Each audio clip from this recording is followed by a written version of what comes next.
ಒಬ್ಬ ಶಿಲ್ಪಿ ಇರ್ತಾನೆ. ದಾರಿಲಿ ಒಂದಿನ ಹೋಗ್ತಾ ಇರ್ಬೇಕಾದ್ರೆ ಅವನ ಕಣ್ಣಿಗೆ 2 ದೊಡ್ಡ ಕಲ್ಲುಗಳು ಕಾಣ್ತವೆ.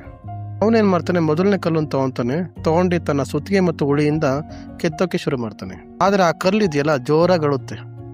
ದಯವಿಟ್ಟು ಕೆತ್ತಬೇಡ, ನನಗೆ ನೋವಾಗ್ತಿದೆ, ಹಾಗೆ ಬಿಟ್ಬಿಡು ಪ್ಲೀಸ್ ಅಂತ ಬೇಡ್ಕೊಳುತ್ತೆ. ಶಿಲ್ಪಿಗೆ ಅದ್ರ ಮೇಲೆ ಕನಿಕರ ಬರುತ್ತೆ. ತಕ್ಷಣ ಅದನ್ನಲ್ಲೇ ಬಿಡ್ತಾನೆ.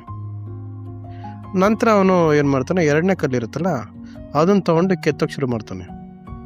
ಆ ಕಲ್ಲಿಗೆ ಕೂಡ ನೋವಾಗುತ್ತೆ, ಆದರೆ ಅದನ್ನು ತಾಳ್ಮೆಯಿಂದ ಸಹಿಸ್ಕೊಡುತ್ತೆ. ಕೆಲವು ದಿನ ಆಯಿತು.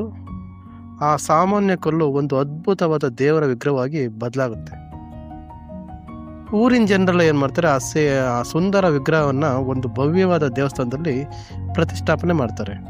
ದೇವಸ್ಥಾನದ ಹೊರಗಡೆ ಜನರು ತೆಂಗಿನಕಾಯಿ ಹೊಡೆಯಲು ಒಂದು ಕಲ್ಲು ಬೇಕಲ್ಲ ಅಂತ ಹುಡುಕ್ತಾ ಇರಬೇಕಾದ್ರೆ ಶಿಲ್ಪಿ ಮೊದಲು ಬಿಟ್ಟಿದ್ನಲ್ಲ ಆ ಕಲ್ಲು ಸಿಗುತ್ತೆ. ಅದನ್ನೇನು ಮಾಡ್ತಾರೆ, ಅವರು ಗುಡಿ ಮೆಟ್ಲು ಬಳಿ ಇಡ್ತಾರೆ. ಈಗ ನೋಡಿ, ಆ ನೋವು ಸಹಿಸ್ಕೊಂಡ 2ನೇ ಕಲ್ಲು ಇದೆಯಲ್ಲ ಗುಡಿಯ ಒಳಗಡೆ ದೇವರಿಗೆ ಸಮಾನವಾಗಿ ಪೂಜೆ ಪಡೀತಾ ಇತ್ತು. ನೋವಿಗೆ ಎದುರಿದ ಆ 1ನೇ ಕಲ್ಲು ಇದೆಯಲ್ಲ ಜನರ ಕಾಲ ಕೆಳಗಿದ್ದು ಪ್ರತಿದಿನ ತೆಂಗಿನಕಾಯಿ ಏಟನ್ನ ತಿಂತಾ ಇತ್ತು. ಇದರ ಅರ್ಥ, ಜೀವನದಲ್ಲಿ ನಾವು ಪಡೋ ಕಷ್ಟಗಳು, ಶಿಸ್ತು ನಮ್ಮನ್ನು ಕೆತ್ತುತ್ತಿರುವ ಶಿಲ್ಪಿಯ ಏಟುಗಳಿದ್ದಂಗೆ. ಆ ಕ್ಷಣದಲ್ಲಿ ನೋವೆನಿಸಿದ್ರು ಅವುಗಳನ್ನು ಸಹಿಸ್ಕೊಂಡ್ರೆ ಮುಂದೆ ನಾವು ಒಂದು ಉತ್ತಮ ವ್ಯಕ್ತಿತ್ವವಾಗಿ ಬೆಳಗಲು ಸಾಧ್ಯವಾಗುತ್ತೆ.